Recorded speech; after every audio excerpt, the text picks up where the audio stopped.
हे कॉलेस्टेंस, आज हम BEGAE 182 के फर्स्ट ब्लॉक का था यूनिट कवर करेंगे जिसका टाइटल है verbal and non verbal communication. तो हम इसका पार्ट 4 देखेंगे, बैरियर्स टू कम्युनिकेशन। तो कितने तरीके के बैरियर्स होते हैं कम्युनिकेशन में एंड वो किस तरह से अफेक्ट करते हैं एक कम्युनिकेशन को। कम्युनिकेशन तो हर लोग करते हैं, हर इंसान करता है, बट सारे कम्युनिकेशन सक्सेसफुल नहीं हो पाते। कुछ कम्युनिकेशन अनसक्सेसफुल रह जाता है या फिर वो इंटेंड नहीं हो पाते बैरियर्स के कारण, वो अपने रिसीवर तक पहुंच नहीं पाते बैरियर्स के कारण। तो ये बैरियर्स आखिर वर्क कैसे करती है, कितने तरीके के होते हैं? तो 3 तरीके से बैरियर को क्लासीफाई किया गया है: semantic and linguistic barrier, socio psychological barrier and cross cultural barriers. तो क्रॉस कल्चरल बैरियर्स के बारे में हमने पहले 2 वीडियोस में 2 चैप्टर्स में पढ़ा था कि बहुत सारे कल्चर वेरिएशंस होते हैं, आप जिसमें आपका जेस्चर हो गया, सिंबल हो गया, बॉडी लैंग्वेज हो गया एंड आपका ज्योग्राफिकल रीजन हो गया जहाँ का कल्चर डिफरेंट होता है आपके दूसरे कल्चर से, जिसके कारण से बैरियर क्रिएट होता है। तो उसके बारे में हमने कवर कर लिया था। इस चैप्टर में हम सिर्फ semantic and linguistic barrier and socio psychological barrier पे डिस्कस करेंगे। तो सबसे पहले देखते हैं सिमेंटिक एंड लिंग्विस्टिक बैरियर। ये जो सिमेंटिक एंड लिंग्विस्टिक बैरियर है ये एक्चुअली वर्बल कम्युनिकेशन से रिलेटेड होता है। आपका जो भी वर्बल कम्युनिकेशन होता है जिसमें वर्ड्स होते हैं, वो कैप्स होती है, सेंटेंसेस होते हैं, मीनिंग्स होती है, इसमें semantic and linguistic barrier create होता है। ओके, तो सबसे पहला है इसका एम्बिग्विटी इन एक्सप्रेशन। अब देखो एम्बिग्विटी क्या है। बहुत सारे लैंग्वेजेस में ऐसे वर्ड्स होते हैं जिसका साउंड एक जैसा होता है। फॉर एग्जाम्पल कैन और कैन मतलब जार, स्टील का जार या फिर मेटल का, कोई भी मेटल का जार, छोटा सा बर्तन बोल सकते हैं। एंड कैन मतलब सकना, जो कि आप कर सकते हो। ठीक है, हम बोलते हैं ना यू कैन डू इट, तुम ये चीज़ कर सकते हो। तो उसको as a modal auxiliary verb and as a main verb use किया जाता है। बट और भी ऐसे बहुत सारे आपके होमोफोन्स होते हैं, बहुत सारे वर्ड्स जिसका कि साउंड एक जैसा होता है बट मतलब अलग अलग होता है। जैसे कि CSEE समंदर एंड SEA, सॉरी SEE मतलब देखना एंड SEA मतलब समंदर। तो बहुत सारे ऐसे वर्ड्स होते हैं। तो ये जो वर्ड्स होते हैं कभी कभार जब आप इसको एक्सप्रेस करने का यूज़ करते हो किसी सेंटेंसेस में, किसी कम्युनिकेशन में, तो ये एक एम्बिग्विटी क्रिएट करता है जिसके कारण से एक बैरियर क्रिएट होती है। फॉर एग्जाम्पल अगर हम यहाँ पे देखें तो यहाँ पे एक सेंटेंस दिया गया है, दे कैन फिश हियर, वो यहाँ पे फिशिंग कर सकते हैं। इसको 2 तरीके से लोग ले सकते हैं, कोई भी अगर इसे समझना चाहे तो। पहला है they are permitted to fish here, वो यहाँ पे उनको परमिशन है फिशिंग करने का। एंड दूसरा they put fish into can hear, वो यहाँ पे फिश को कैन में रख सकते हैं मार्केटिंग पर्पस के लिए, सेलिंग पर्पस के लिए। तो यहाँ पे एक सेंटेंसेस का 2 मतलब बन गया। ठीक है, एंड जो वर्ड है कैन, इसी कैन से रिलेटेड, एक कैन को हमने मॉडल ऑक्सिलरी वर्ब की तरह देखा एंड दूसरे कैन को हमने मेन वर्ब की तरह देखा, तो 2 सेंटेंसेस हमारे पास निकल गए। तो ये जो एम्बिग्विटी है एक्सप्रेशन में, ये कई बार बैरियर्स क्रिएट करती है। तो जो सामने वाला बंदा है, जो रिसीवर है, उसको अच्छे से ध्यान से चीज़ें समझनी होती होगी, तभी वो कम्युनिकेशन सही से समझ पाएगा। वरना जो फिशरमैन होगा वो वहाँ पे फिशिंग करने आएगा, अगर वो सेंटेंसेस को कोई इस तरीके से ले कि हम यहाँ पे कैनिंग कर सकते हैं, फिश को कैन में रख सकते हैं, तो वो थोड़ा कन्फ्यूज आएगा कि मैं तो फिशिंग करने आया हूँ, मैं फिश को कैन में कैसे रखूंगा। ठीक है, तो यहाँ पे ये चीज़ें होती है। अगर हम यहाँ पे एक दूसरा एग्जांपल है जो कि एक वेल नोन जोक है एक फार्मर के बारे में। वो फार्मर, उसका जो हार्वेस्ट जो है टोमेटोज का बहुत ज़्यादा, उसके पास फसलें हुई है टोमेटोज की बहुत ज़्यादा। एंड उसने 2 सेंटेंसेस बोले। पहला, वी ईट और सेल वॉट वी कैन, हम खा सकते हैं एंड बेच सकते हैं जो भी हमारे पास है, मतलब वो टोमेटोज के बारे में बात कर रहा है। एंड दूसरा सेंटेंसेस है what we can't we can, और जो चीज़ हम नहीं कर सकते या फिर जो चीज़ हम नहीं खा सकते, बेच सकते, उसे हम कैन कर सकते हैं। इट मीन्स हम उसे प्रिजर्व कर सकते हैं। टोमेटोज का तो टोमेटो सॉस बनता है, आप सब जानते होंगे, टोमेटोज पैकल बनते हैं और भी बहुत सारी चीज़ें बनती हैं, तो उसको कैन कर सकते हैं। तो यहाँ पे 2 सेंटेंसेस दिए गए हैं। अगर कोई नॉर्मल इंसान ये सारे सेंटेंसेस को पढ़े तो थोड़ा सा कन्फ्यूज हो जाए। जब मैं भी समझ रहा था तो मैं भी थोड़ा सा कन्फ्यूज हो गया था, लेकिन जो चीज़ें हैं वो वही हैं। ठीक है, कैन का यहाँ पे 2 तरीके से यूज़ किया गया है और ये चीज़ें बाद में एक बैरियर क्रिएट करती है। समझने वाले समझते हैं, बट कई बार क्या होता है, चीज़ें हम नहीं समझ पाते, हमारे सामने आंसर होता है, हम चीज़ें नहीं समझ पाते, तो इस तरीके का बैरियर एक क्रिएट हो जाता है। अब देखो एक और तरीके से एम्बिग्यूटी कैसे क्रिएट होता है, जब आप केयरलेसली यूज करते हो प्रोनाउंस को अपने सेंटेंसेस में। फॉर एग्जांपल यहाँ पे एक सेंटेंस दिया हुआ है, अगर हम इसे देखिए, a carpenter was instructing his overworked and underpaid helper, I'll hold the nail in place. When I nod my head, hit it hard with hammer. What did the helper hit? एक carpenter ने अपने बहुत ज़्यादा, जो थके होते हैं ना, ओवरवर्क, बहुत ज़्यादा काम कर लिया, वो थक गया एंड अंडरपेड, जिसको सही से सैलरी नहीं मिल रही। ठीक है, उस वर्कर को, उस हेल्पर को वो बोला कि मैं नेल को प्लेस में जब तक रखूँगा, ठीक है, जब कांटी को, मैं कीले को प्लेस में रखूँगा एंड जब मैं अपना सर हिलाऊंगा तुम ज़ोर से हैमर से मारना, हथौड़े से मारना। तो भाई वो जो वर्कर है, जो हेल्पर है, वो पहले से इतना ज़्यादा थका हुआ है, थोड़ा सा गुस्सा भी होगा क्योंकि वो अंडर पेड है, उसको सही से सैलरी नहीं मिल रही। एंड सोचो वो उस जगह पे क्या करेगा, वो उस इंसान के सर पे ही मार सकता है थोड़ा, उस कील के जगह मारने के। तो चीज़ें बदल जाती है जब आप सही तरीके से प्रोनाउन का यूज़ नहीं करते, तो आपका जो सेंटेंस होता है वो डिफरेंट मीनिंग देने लगता है। ठीक है, अगर कोई उसे डिफरेंट तरीके से समझे तो इस तरीके से एम्बिग्यूटी क्रिएट होता है ना। अब देखते हैं होमोफोन्स। होमोफोन्स क्या है, जैसे कि मैंने बताया बहुत सारे वर्ड्स होते हैं जिसका मतलब डिफरेंट होता है, बट जो साउंड्स होते हैं वो एक जैसे होते हैं। ओके, फॉर एग्जाम्पल आपका see sight site, I wait weight, check cheque, week weak, loose lose, तो ये सारे जो वर्ड्स है ये होमोफोन्स है, जिसका जो साउंड है वो एक जैसा है बट जिसके मतलब अलग अलग है। एंड हम डिफरेंट सेंटेंसेस में डिफरेंट वर्ड्स यूज करते हैं एज पर अवर डिमांड। ओके, तो कई बार क्या होता है जब हम इस ऐसे वर्ड्स को, होमोफोन्स को अपने कम्युनिकेशन में यूज़ करते हैं, तो जो प्रोफिशिएंट जो लिसनर होता है या फिर जो रिसीवर होता है वो अच्छे से उस मीनिंग को समझ लेता है कंटेक्स्ट के हिसाब से। बट जो नॉन प्रोफिशिएंट होते हैं या फिर जिनका दिमाग नहीं लग रहा कम्युनिकेशन में, जो थोड़ा इधर उधर सोच रहे हैं, है ना, कम्युनिकेशन को सही से समझ नहीं पा रहे, तो वो क्या होता है कई बार वर्ड्स का डिफरेंट मीनिंग निकाल लेते हैं। तो इस तरीके से आपका बैरियर क्रिएट होता है, आप जो समझाना चाह रहे हैं सामने वाले को वो अच्छे से समझ नहीं पाता। फॉर एग्जाम्पल अगर हम यहाँ पे 2 सेंटेंसेस देखें, it's a not he problem, ये तो कोई प्रॉब्लम ही नहीं है, ये तो छोटी सी दिक्कत है, कोई ज़्यादा दिक्कत ही नहीं है। एंड जो सेकंड सेंटेंसेस है, it's a not he problem, अरे यार ये बहुत परेशान करने वाला प्रॉब्लम है। हाँ, तो देखो कैसे आप जो सेंटेंस बोल रहे हो उसका साउंड सिमिलर है बट जो मतलब है वो बहुत अलग अलग है। ठीक है, अगर मैं यहाँ पे एक दूसरा एग्जाम्पल लूँ, अब ध्यान से सुनिएगा उस एग्जाम्पल को, kindly check this money and drop it into bank. And दूसरा सेंटेंस है kindly check this money and drop it into bank. तो यहाँ पे मैंने फर्स्ट में यूज़ किया CHEQU ये वाला चेक, एंड दूसरे में मैंने यूज़ किया CHECK।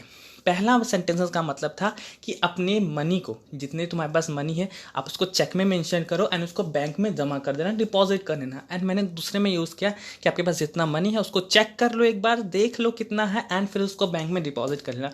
तो चीज़ें कितनी बदल गई, सेंटेंसेस सिमिलर थे, साउंड भी सिमिलर था बट मतलब अलग था। तो जो प्रोफिशिएंट होगा, जो समझदार होगा, जो लिसनर अच्छे से कम्युनिकेट कर रहा होगा, समझ रहा होगा, वो सेंटेंसेस का सही मतलब निकाल लेगा। बट जो नॉन प्रोफिशिएंट है, जो सही से समझ नहीं पा रहे, उस मतलब को डिफरेंट तरीके से भी निकाल सकते। तो जो होमोफोन्स का यही क्रिएट होता है ना, वो बैरियर्स क्रिएट कर देता है आपके कम्युनिकेशन में। ओके नाउ, तो हमारा जो नेक्स्ट बैरियर है सिमेंटिक एंड लिंग्विस्टिक बैरियर का, वो है contextual meaning and speech acts. बहुत बार हम अगर कोई सेंटेंस बोलते हैं तो उसका मतलब बहुत अलग अलग होता है, वो मीनिंग डिफरेंट मीनिंग में निकलता है, बट हम अपने सराउंडिंग के हिसाब से, अपने कंटेक्स्ट के हिसाब से उस सेंटेंस को बोलते हैं। सामने वाला इंसान, जो सामने वाला बंदा है, लिसनर है, वो उसको अगर अपने कंटेक्स्ट के हिसाब से, सराउंडिंग से हिसाब से समझे तो वो मतलब का, वो सेंटेंसेस का सही मतलब समझ सकता है। जो लैंग्वेज कम्युनिकेशन के लिए हम यूज़ करते हैं उसमें ये प्रॉपर्टी होती है कि वो इंटेंशन के हिसाब से एंड सराउंडिंग्स के हिसाब से, कंटेक्स्ट के हिसाब से अपने मतलब निकाले। फॉर एग्जाम्पल यहाँ पे कुछ सेंटेंसेस दिए गए हैं, जैसे कि आपका है Ram the door is open, Ram दरवाज़ा खुला है। अगर वो बंदा किसी ऑफिस में, ठीक है, कहीं बिजनेस मीटिंग में है, किसी ऑफिस में है, वो लेट आ गया, तो हो सकता है बॉस थोड़ा गुस्सा होगा एंड वो बोलेगा Ram the door is open, and वो उस तरीके से समझ सकता है कि भाई दरवाज़ा खुला है, तुम जा सकते हो यहाँ से, ठीक है, यू कैन लीव। बट अगर वो एज अ इंटरव्यू के हिसाब से देखे, अगर वो कम इन बोले एंड उसको कोई बोले Ram the door is open, तो वो अंदर भी आ सकता है ना, राम कम इन। तो जो सेंटेंस है, एक ही सेंटेंस है but different statement, different surrounding, different context के हिसाब से वो सेंटेंस का मतलब डिफर हो जाता है। तो यहाँ पे जो सेंटेंस है हम इसके डिफरेंट मीनिंग देखेंगे। ओके, सबसे पहले एज ए इन्विटेशन, इन्विटेशन के हिसाब से वो कैसे लेगा सेंटेंस को, राम कम इन, वो इन्विटेशन समझ रहा है, राम दरवाज़ा खुला है अंदर आ जाओ। दूसरा एज अ कमांड, राम दरवाज़ा खुला है बंद कर दो। कई बार होता है ना घर में मम्मी थोड़े गुस्से में बोलती है बेटा फ्रिज खुला है, एंड हम लोग सोचते हैं अच्छा ना माँ, ठीक है बंद कर देता हूँ। होता है ना, हमें समझ में आ जाता है कि भाई करना क्या है। तो कई बार ऐसा होता है। तीसरा क्या है, as a warning, Ram be careful, दरवाज़ा खुला है, शायद हवा से तुम्हें चोट लग सकती है, हवा आएगी, दरवाज़ा टकराएगी, तुम्हें चोट लग जाएगी। तो कई बार हम वार्निंग देने के लिए भी बोलते हैं ना, जैसे कि फर्श पे, कई बार मम्मी भी बोलते हैं ना बेटा फर्श पे पानी गिरा है, तो उसका मतलब में समझ में आ जाता है कि भाई केयरफुल होना है, अच्छे से चलना, वरना फिसल जाएंगे तो हाथ पैर कुछ भी टूट सकता है ना। तो सेंटेंसेस का मतलब, खैर वो बता मेरी कि फर्श पे पानी गिरा है, इसका मतलब कुछ और भी ले सकते हैं कि पानी वेस्ट हो गया फर्श पे, ठीक है। तो जो सेंटेंसेस है वो स्टेटमेंट जो अपने सराउंडिंग के हिसाब से, कंटेक्स्ट के हिसाब से मतलब डिफर कर लेते हैं। ठीक है। चौथा क्या है, as a statement of intent, Ram we are open for discussion, Ram दरवाज़ा खुला है, एज ए इंटेंट के जैसे वो ये ले सकता है कि राम हम डिस्कशन के लिए ओके हैं, हम डिस्कशन कर सकते हैं। एज अ डिसिमल, राम तुम जा सकते हो, दरवाज़ा खुला है। कई बार अपने दोस्त लोग को या फिर मूवीज़ में भी देखते होंगे ना, भाई दरवाज़ा खुला है, थोड़ा बहस हो गया, भाई दरवाज़ा खुला है, चल निकल जा। तो ऐसा होता है। ठीक है। या फिर exclamation of surprise, oh my God someone has broken into the house, किसी ने घर तोड़ के अंदर घुस गया है, कोई घर तोड़ करके चोरी से अंदर घुस गया है। ठीक है। ये भी हो सकता है, एज अ वार्निंग भी हो सकता है, Ram don't do any mischievous thing, तुम ऐसा कोई भी मिस्चीवियस थिंग मत करना, दरवाज़ा खुला है, कोई भी तुम्हें देख सकता है। तो एक सेंटेंस है and different surrounding, different context के हिसाब से इसके डिफरेंट मीनिंग निकल गया। तो इस तरीके से ये एक बैरियर क्रिएट कर देता है। कई बार हमारे स्पीच एक्ट्स में, स्पीच एक्ट्स वैसे एक्ट्स होते हैं जिसमें हम कुछ भी बोलते हैं, जैसे हम किसी को ऑर्डर दे रहे हैं, इन्विटेशन दे रहे हैं, या फिर बहुत कुछ हम जब भी कोई चीज़ बोलने के लिए यूज़ करते हैं, कम्युनिकेशन करने के लिए यूज़ करते हैं, तो हम उसको एज ए स्पीच एक्ट्स लेते हैं। ओके। तो ये सारी चीज़ें हैं आपके contextual meaning and speech acts में। अब देखते हैं stress and intonation. Now stress क्या बैरियर क्रिएट करता है? कई बार जब हम सेंटेंस बोलते हैं ना, तो किसी एक पार्टिकुलर सेंटेंस पे हमको ज़्यादा स्ट्रेस देते हैं, जो कि मतलब ही पूरा चेंज कर देता है। फॉर एग्जांपल यहाँ पे देखिए, कुछ चार सेंटेंसेस है, जैसे कि they stole the fruit from the garden. यहाँ पे हमने स्टोल पे ज़्यादा स्ट्रेस दिया, मतलब उसने चोरी की। सब चीज़ को हटाओ भाई, सबसे पहले उसने चोरी की, उसने यहाँ गलती की। अगर दूसरा सेंटेंसेस देखिए, they stole the fruit from the garden, उसने ये फल चुराया, ये फल, ये पार्टिकुलर फल उसने चुराया। ठीक है। तीसरा सेंटेंसेस देखिए, they stole the fruit from the garden, उसने चोरी की इस गार्डन से। ठीक है ना, यहाँ पे हम गार्डन पे स्ट्रेस दे रहे हैं, मतलब उसने चोरी की इस गार्डन से, हम किसी एक पार्टिकुलर गार्डन को इंडिकेट कर रहे हैं। एंड चौथा सेंटेंस है, they stole the fruit from the garden, उसने चोरी की गार्डन से फ्रूट्स, मतलब उस लोगों ने चोरी की गार्डन से फ्रूट। तो यहाँ पे डिफरेंट वर्ड्स पे स्ट्रेस देने से कैसे जो सेंटेंस है उसका मतलब डिफर हो जाता है। यही कारण है कि स्ट्रेस वर्ड किसी पार्टिकुलर वर्ड पे या सिलेबल पे एक स्ट्रेस डालने से वो पूरा सेंटेंस का मतलब चेंज कर देता है, एंड ये एक बैरियर क्रिएट करता है कम्युनिकेशन में। अब इंटोनेशन क्या है? एक्चुअली इंटोनेशन कब क्रिएट होता है? जब हम कोई सेंटेंसेस बोलते हैं, एंड सेंटेंसेस को बोलते हुए जब हमारा जब वॉइस है, जो टोन है, जो ट्यून है, उसमें जब उतार चढ़ाव होता है, राइजिंग एंड फॉलिंग होता है, तब वो एक इंटोनेशन क्रिएट करता है, एंड वो एक बैरियर भी क्रिएट करता है।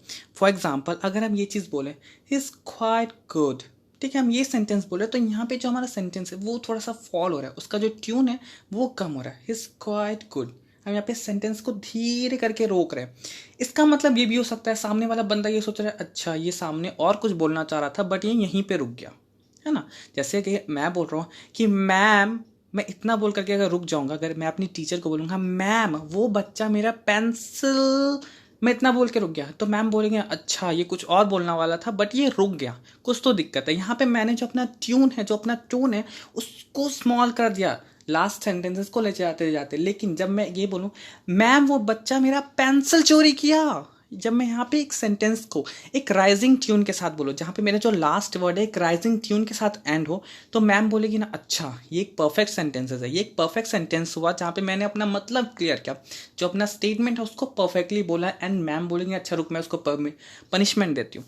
तो जो चीज़ें हैं यहाँ पे डिफर हो जाती है। आप किस तरीके से जो इंटोनेशन का यूज़ करो, उतार चढ़ाव का यूज़ करो अपने सेंटेंसेस में, अपने वर्ड्स में, वो आपका मतलब डिफर कर देती है। कई बार जब आप कोई फॉलिंग इंटोनेशन का यूज़ करते हैं, जब आप कोई स्टेटमेंट बोलते हो, हम जाते जाते आप जब स्टेटमेंट बोलते बोलते लास्ट का वर्ड आते आते जब आप अपनी टोन को कम करने लगते हो, तो कई बार ऐसा क्रिएट होता है कि आप आगे और कुछ बोलना चाह रहे थे बट आप वहीं पे रुक गया, एंड ये एक बैड इफेक्ट क्रिएट करता है सामने वाले लिसनर पे। वो सोच रहा होगा कि अच्छा ये कुछ और बोलने वाला था बट यहाँ पे रुक गया, ये बताना नहीं चाह रहा। ओके। तो इस तरीके से इंटोनेशन क्रिएट होता है, एंड ये एक बैरियर क्रिएट करता है आपके कम्युनिकेशन में। ओके। Now word shift. अब ये वर्ड शिफ्ट क्या है? आप बहुत बार ऐसे सेंटेंसेस बोलते होंगे जहाँ पे आप किसी वर्ड को समझाने के लिए दूसरी जगह शिफ्ट कर देते होंगे, बट ये जो वर्ड शिफ्ट है ये एक बैरियर क्रिएट करता है। कैसे? यहाँ पे देखते हैं हम कुछ सेंटेंस जहाँ पे वर्ड को शिफ्ट करके डिफरेंट मीनिंग क्रिएट किया गया है। पहला सेंटेंस क्या है? They rang up the parent concern, उन्होंने पेरेंट की दिक्कत पे बात की, जो पेरेंट्स थे उनकी जो इश्यूज थी उस पर बात की। एंड दूसरा सेंटेंस क्या, they rang up the concerned parent, उन्होंने जो प्रॉब्लम में फंसे पेरेंट्स थे उनसे बात की। तो यहाँ पे सेंटेंस वही है, बट जो वर्ड है यहाँ पे कंसर्न को हमने पेरेंट्स के बाद यूज़ किया, यहाँ पे हमने पेरेंट्स के पहले कंसर्न को यूज़ किया, एंड जो सेंटेंस का मतलब है वो टोटली चेंज हो गया। उसी तरीके से दूसरा सेंटेंस क्या है, it snows here only in winter, ये यहाँ पे सिर्फ विंटर में स्नो होता है और कभी नहीं होता, समर ऑटम स्प्रिंग कभी नहीं होता, सिर्फ विंटर में होता है। एंड दूसरा क्या, it only snows here in winter, ठीक है, यहाँ पे सिर्फ स्नोफॉल ही होता है विंटर में। तो कैसे जो वर्ड है शिफ्ट होने से पूरा मतलब ही चेंज हो जाता है। वैसे ही और भी सेंटेंसेस एग्जांपल के तौर पे, जैसे कि they want the report only on bond paper, वो रिपोर्ट सिर्फ बॉन्ड पेपर में ही चाहते हैं। एंड दूसरा, only they want the report on bond paper, सिर्फ वही रिपोर्ट बॉन्ड पेपर में चाहते हैं। कितना चेंज हो गया, सेंटेंस का मतलब कितना चेंज हो गया। तीसरा क्या, they want only the report on bond paper, और वो सिर्फ रिपोर्ट को बॉन्ड पेपर पे चाहते हैं। तो किस तरीके से वर्ड शिफ्ट होने से जो सेंटेंस का मतलब है वो बदल जाता है। एंड आप जो एक्चुअल कम्युनिकेट करना चाह रहे हो वो ना करके आप कुछ और ही मीनिंग वाला कम्युनिकेशन कर लेते हो, जिससे कि जो सामने वाला रिसीवर है, जो लिसनर है, उस पर दूसरा इफेक्ट पड़ता है, बैड इफेक्ट बोला जाए पड़ता है, एंड वो समझता कुछ और है, आपका कम्युनिकेशन अनसक्सेसफुल हो जाता है वहाँ पे। ओके ना, अब देखते हैं स्टाइल। स्टाइल क्या है, आप किस तरीके से बात कर रहे हो। कई बार हम बोलते हैं ना, कई बार आप अगर अपने पेरेंट्स के साथ किसी पार्टी में गए, किसी फंक्शन में गए, एंड वहाँ पे आप थोड़ा सा अपने घर टाइप के लैंग्वेज बोलो, ओ ड्यूड क्या कर रहे हो, इस टाइप का अगर बोलोगे तो आपके पेरेंट्स शायद आपको समझ टोके एंड बोले, बेटा प्लीज़ अपना टोन सुधारो, अपना स्टाइल सुधारो, ये क्या बकवास कर रहे हो, ठीक है, फॉर्मल स्टाइल में बोलो। तो यहाँ पे क्या होता है, आप किस स्टाइल में बात कर रहे हो। दो तरीके का स्टाइल मेनली हम देखते हैं, फॉर्मल एंड इनफॉर्मल। जब आप बिजनेस में होते हो, जब आप स्कूल में होते हो, जब आप कॉलेज में होते हो, जब आप किसी वर्किंग प्लेस पे होते हो, तो आपका स्टाइल बिल्कुल अलग होता है। आपको अगर किसी से परमिशन लेना है तो आप बोलते हो ना, may I come in please, may I go out please, may can do this work, है ना। तो आप अपने सेंटेंसेस को फॉर्मल स्टाइल में बोलते हो। बट जब आप घर में होते हो, नॉर्मली अपने भाई बहन से, मम्मी पापा से, जो भी आपके घर में रहते हैं, फैमिली से, आप आराम से बात करते हैं, यार प्लीज़ पानी ला दे, यार प्लीज़ ये कर दे, यार प्लीज़ वो कर दे। तो जो सेंटेंसेस है, जो स्टाइल है, वो बदल जाता है। तो इसी तरीके से ये जो स्टाइल है, ये कॉमिक इफेक्ट क्रिएट करते हैं जब आप एक फॉर्मल स्टाइल को एक इनफॉर्मल प्लेस में बोलोगे। जब आप किसी फॉर्मल स्टाइल को, जैसे आपका बिजनेस स्टाइल हो गया, स्कूलिंग स्टाइल हो गया, कॉलेज स्टाइल को जब आप किसी इनफॉर्मल प्लेस में बोलेंगे, जैसे पार्टी फंक्शन, घर में जब आप इस तरीके का जो स्टाइल फॉलो करोगे, तो हो सकता है थोड़ा सा कॉमिक इफेक्ट दे, है ना। आपके सराउंडिंग वाले थोड़ा सा आप पे मजाक भी उड़ाए, हंसे भी, एंड उल्टा भी हो सकता है। आप अगर इनफॉर्मल स्टाइल को किसी फॉर्मल प्लेस में यूज़ करोगे तो हो सकता है आपका बॉस आपको निकाल भी दे जॉब से। ओके, तो ये जो स्टाइल है ना, ये कम्युनिकेशन बैरियर की तरह एक्ट करता है अगर आप सही स्टाइल यूज़ नहीं कर रहे सही जगह पे। तो अगर आप लीगल स्टेटमेंट्स को देखो तो वहाँ पे एक बहुत ही फॉर्मल एंड वहाँ पे बहुत ही बोला जाए सटीक, एक with clear meaning style use किया जाता है कोई भी स्टेटमेंट को, कोई भी सेंटेंसेस को बोलने के लिए। आप वहाँ पे, जैसे कि मैं अभी समझा रहा हूँ आपको, तो मैं अपने इनफॉर्मल स्टाइल में समझा रहा हूँ, मैं आपको जितने अच्छे से समझ में आ जाए मैं उस तरीके से समझा रहा हूँ। लेकिन जो बुक में लिखा हुआ है वो एक फॉर्मल स्टाइल में लिखा हुआ है, वो एक प्रीसी एक्यूरेट स्टाइल में लिखा हुआ है। वहाँ पे और कुछ लिखा हुआ है क्या? नहीं। तो ये डिफरेंस होता है आपके स्टाइल में। कम्युनिकेशन तो दोनों कर रहे हैं ना, बुक भी आपको समझाने के लिए है एंड मैं भी आपको समझा ही रहा हूँ, कम्युनिकेशन दोनों कर रहे हैं, बट स्टाइल अलग है। मेरा इनफॉर्मल है, बुक का फॉर्मल है। ओके, तो ऐसे ही जो फॉर्मल स्टाइल होता है वो बहुत ही क्लियर होता है, प्रीसी होता है, उसमें ज़्यादा ताम झाम नहीं होता, ज़्यादा वो वर्ड्स नहीं लेता अपने अंदर। लेकिन जो इनफॉर्मल स्टाइल होता है उसमें आप अच्छे तरीके से समझाने के लिए आप बहुत सारे वर्ड्स का यूज़ करते हो, बहुत सारे सेंटेंसेस का यूज़ करते हैं, बहुत सारे स्ट्रेस, इंटोनेशन, डिफरेंट होमोफोन्स, बहुत सारी चीज़ों का यूज़ करते हो। ओके, तो अगर यहाँ पे हम सेंटेंस को देखें, यहाँ पे एक सेंटेंस दिया गया है, I did not borrow ₹50,000 from Mister Rao on June 6 could be made precise as follow, I did not borrow ₹50,000 और any other amount from Mister Rao on June 6 और on any other day. Okay, तो यहाँ पे जो sentences जो दिए गए ये एक फॉर्मल सेंटेंसेस दिए गए, और यहाँ पे कहने का मतलब सब सिर्फ इतना है कि आप जब एक फॉर्मल सेंटेंस बोलते हो तो आप उसी सेंटेंस में पूरा यूज़ कर ले तो ताकि आपको और कुछ वर्ड्स यूज़ करने की ज़रूरत ना पड़े। फॉर एग्जांपल यहाँ पे जो सेकंड स्टेटमेंट है, आई डिड नॉट बोरो ₹50,000 और any other amount from Mister Rao on June 6 और एनी अदर डे। यहाँ पे जो भी ये चीज़ बोला है, ये सेंटेंसेस को बोला है, वो पूरा अपने तरीके से बोल दिया कि भाई मैंने कोई भी पैसा नहीं लिया मिस्टर राव से 6 जून को, तो क्या मैंने कभी भी उनसे कोई भी पैसा नहीं लिया। अब यहाँ पे कोई भी क्वेश्चन अराइज होने के लिए बचता ही नहीं है उसके लिए, तो उसने एक अच्छा फॉर्मल स्टाइल में अपनी पूरी बात कह दी। ओके, तो फॉर्मल स्टाइल का मतलब यही होता है, वो पूरा प्रिसी होता है एंड क्लियर मीनिंग के साथ होता है। एंड अगर हम यही फॉर्मल स्टाइल को अपने इनफॉर्मल प्लेसेस जैसे कि अपना घर हो गया, अपने फ्रेंड सर्कल हो गए, हम इस जगह में यूज़ करना चालू कर दें, तो हो सकता है जो हमारा इफेक्ट है वो थोड़ा सा कॉमिक हो जाएगा, वो थोड़ा सा हंसी जैसा हो जाएगा। ओके, नाउ अब देखते हैं जो स्पीकर होता है, जो बोलने वाला होता है, वो एक ही स्टाइल को डिफरेंट डिफरेंट जगह में कैसे बोलता है, या फिर एक ही सेंटेंसेस को हम डिफरेंट डिफरेंट जगह में कैसे सुनते हैं। फॉर एग्जाम्पल यहाँ पे 3 सेंटेंसेस दिए हुए हैं। I feel your pain by a politician, I hear what you're saying by a call center staff and I see what you mean by a businessman। कहने का मतलब तीनों का इम्पैथी है, तीनों समझ रहे हैं आपकी बात को, बट तीनों 3 सेंटेंसेस में कह रहे। एक पॉलिटिशियन जब कहता है कि हाँ ठीक है मैं तुम्हारा दर्द समझ रहा हूँ, यहाँ पे कहने का मतलब भी वही है। एक कॉल सेंटर स्टाफ कहता है कि हाँ सर मैं आपकी बात सुन रही हूँ या फिर मैं आपका बात सुन रहा हूँ, तो कहने का मतलब भी वही कि हाँ भाई मैं तुम्हारी बात सुन रहा हूँ, तुम्हारा प्रॉब्लम समझ रहा हूँ मैं। एंड जब एक बिजनेसमैन कहता है हाँ मुझे दिख रहा है तुम्हारे बारे में, मतलब वो भी समझ रहा है कि तुम्हें कितनी दिक्कत है। कहने का मतलब एक ही है, लोग एक ही बारे में बात कर रहे हैं, लोग यहाँ पे हमदर्दी ही दिखा रहे, लेकिन जो सेंटेंसेस है वो अलग अलग यूज़ करें। कहने का सेंस है इतना कि जब आप डिफरेंट डिफरेंट रोल प्ले करते हैं डिफरेंट डिफरेंट सर्कमस्टांसेस पे, तो आपका जो सेंटेंस बोलने का तरीका होता है वो भी डिफरेंट हो जाता है। बट जो मतलब होता है भाई, मतलब तो आप एक ही बोल रहे हो ना, मतलब तो वही है आपके सेंटेंस बोलने का। ओके, जैसे कि आप किसी बिजनेस मीटिंग में हो तो वहाँ पे आप अपने बात को कुछ फॉर्मल स्टाइल में रखोगे, एंड अगर आप घर में हो तो भाई आप कितने इनफॉर्मल स्टाइल में रखोगे वो आपको ही पता है, आप एकदम आराम से बोलोगे। अगर आपको कुछ अपने भाई को बोलना है, कुछ बहन को बोलना है तो ओके।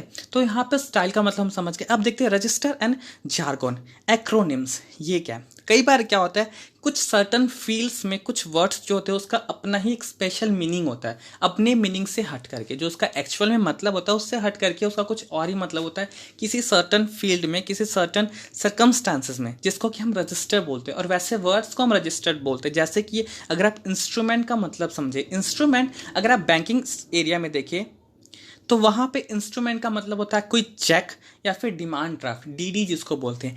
एंड सेक्शन का मतलब होता है 100 नोट्स का बंडल। बट आप सेक्शन का मतलब अगर आप स्कूल में देखिए, किसी स्टडिंग एरिया में देखिए, तो भाई क्लास का सिलेक्शन, आप कौन से सेक्शन में जाना चाहते हो, कौन से क्लास के। ओके, तो यहाँ पे चीज़ें थोड़ी सी अलग हो जाती है। एक सर्टन फील्ड में उसका मतलब भी अलग हो जाता है। अगर आप जार्गन को देखें, ठीक है, तो जार्गन क्या, एक सेट ऑफ वर्ड्स एक स्पेसिफिक डिपार्टमेंट पे, एक स्पेसिफिक डिपार्टमेंट में जो सेट ऑफ वर्ड्स हम यूज़ करते हैं अलग से उस चीज़ को समझाने के लिए या फिर उस चीज़ को समझने के लिए, तो उसको जार्गन बोलते हैं। ठीक है, डिफरेंट जार्गन होते हैं जैसे कि medical jargon, legal jargon, sports jargon, trade jargon and political jargon. अलग अलग डिपार्टमेंट में लोग अलग अलग तरीके से अपने वर्ड्स को यूज़ करते हैं समझाने के लिए। बहुत सारे मेडिकल टर्म ऐसे होते हैं जो हमें समझ नहीं आते क्योंकि हम वो चीज़ को पढ़ते ही नहीं। बहुत सारे पॉलिटिकल टर्म ऐसे होते हैं जो हमें समझ नहीं आते। बहुत सारे legal term, trade term, sports term ऐसे होते हैं जो हमें समझ नहीं आते क्योंकि हम उस चीज़ के बारे में नहीं जान रहे, हम उस डिपार्टमेंट के बारे में नहीं समझ रहे, उस फील्ड, उस प्रोफेशन के बारे में नहीं समझ रहे। तो जो वैसे वर्ड्स होते हैं जो अलग होते हैं किसी स्पेसिफिक डिपार्टमेंट प्रोफेशन के लिए होते हैं, वो वैसे जार्गन होते हैं। जैसे कि अगर आप देखो, एक स्टॉक मार्केट डेरिवेटिव, जो स्टॉक मार्केट का कैलकुलेशन होता है वो एक मैथमेटिकल डेरिवेशन से अलग होता है। हम मैथमेटिक्स में डेरिवेशन पढ़ते हैं ना क्लास 12 में, dy/dx, उससे बहुत अलग होता है एक स्टॉक मार्केट का डेरिवेटिव। ओके, उसी तरीके से आप silly mid on and silly mid off position के बारे में नहीं जान पाओगे जब तक आप क्रिकेट को नहीं जानोगे, क्योंकि ये दोनों जो पोजीशन है, एक फील्डिंग का पोजीशन है क्रिकेट में। अगर आप फुटबॉल प्लेयर हो, आपको क्रिकेट बिल्कुल पसंद नहीं, आप कभी नहीं देखे, तो आप इस दोनों जो वर्ड्स हैं, जो पोजीशन है, उसका मतलब नहीं जान पाओगे। तो जार्गन अलग अलग डिपार्टमेंट का अलग अलग वर्ड्स होता है। नाउ एक्रोनिम्स क्या है? एक्रोनिम्स एक वर्ड होता है जो कि किसी डिस्क्रिप्टिव नेम के फर्स्ट लेटर से बना होता है। ठीक है, जैसे कि आप STD देख लो, सेक्सुअली ट्रांसमिटेड डिजीज, या फिर सब्सक्राइबर ट्रंक डायलिंग, दो डिफरेंट डिस्ट्रक्टिव स्टेटमेंट है या फिर डिस्ट्रक्टिव नेम है, बट हम इसका अगर इनिशियल वर्ड को ले ले, जैसे कि सेक्सुअली से एस, ट्रांसमिटेड से टी एंड डिजीज से डी, तो ये एक अलग एक्रोनिम बन गया जिसको हम यूज़ कर सकते हैं डिफरेंट टर्म में। एक्रोनिम बोल सकते हो आप चीज़ों को, बड़े बड़े डिस्क्रिप्टिव नेम को शॉर्ट करने के लिए भी यूज़ किया जाता है। ओके जैसे कि और भी बहुत सारे एक्रोनिम है। आपका एसटीडी जो कि मैंने बता दिया, इसका एक मतलब होता है सेक्सुअली ट्रांसमिटेड डिजीज एंड दूसरा सब्सक्राइबर ट्रंक डायलिंग। दूसरा क्या है? Pan, permanent account number, pin, postal index number and zip. Pin code को कई बार अमेरिका में, कई बार क्या, पिन कोड को अमेरिका में जिप कोड ही बोला जाता है। एंड जिप कोड, जिप का मतलब जोन इम्प्रूवमेंट प्लान, है ना। चीज़ें वही हैं, आपको जिप कोड ही देना पड़ता है। आप जहाँ पे जिप कोड दे रहे हो आप अपना पिन कोड डाल सकते हो, दोनों वही है, बट डिफरेंट डिफरेंट जगह में दोनों को अलग अलग बोला जाता है। नॉर्मली हम पिन कोड यूज़ करते हैं, ठीक है। तो यहाँ पे पिन का पूरा नंबर है, पिन का पूरा डिस्ट्रक्टिव नेम है पोस्टल इंडेक्स नंबर, बट इसको शॉर्ट में एक्रोनिम में हम PIN यूज़ करते हैं, पिन। एंड सब लोग यही बोलते हैं कि आपने किसी को सुना है क्या ये बोलते हो, भाई तेरा पोस्टल इंडेक्स नंबर क्या, ये बता दे। या फिर आपने किसी अमेरिकन को ही सुना क्या, भाई तेरा जोन इम्प्रूवमेंट प्लान नंबर क्या है, वही बता दे, नहीं ना। तो हम नॉर्मली एक्रोनिम यूज़ करते हैं। उसी हिसाब से रडार, रडार भी पहले एक एक्रोनिम था, बट आजकल हम इसे एज अ वर्ड यूज़ करने लगे, इसे एक वर्ड का स्टेटस मिल गया, बट इसका जो मतलब होता है वो है radio detecting and ringing. Okay sorry, ranging, radio detection and ranging. तो गाइस हमने फर्स्ट कम्युनिकेशन बैरियर देख लिया जो कि था सिमेंटिक एंड लिंग्विस्टिक बैरियर। अब हम दूसरे पार्ट 5 में हम समझेंगे सोशल एंड साइकोलॉजिकल बैरियर। तो गाइस अगर आपको चैनल वीडियो का एक्सप्लेनेशन अच्छा लगा तो प्लीज़ मेरे चैनल को लाइक करें, शेयर करें एंड सब्सक्राइब करें। And if you have any queries regarding this video please get in touch with me in the comment section. Thank you guys.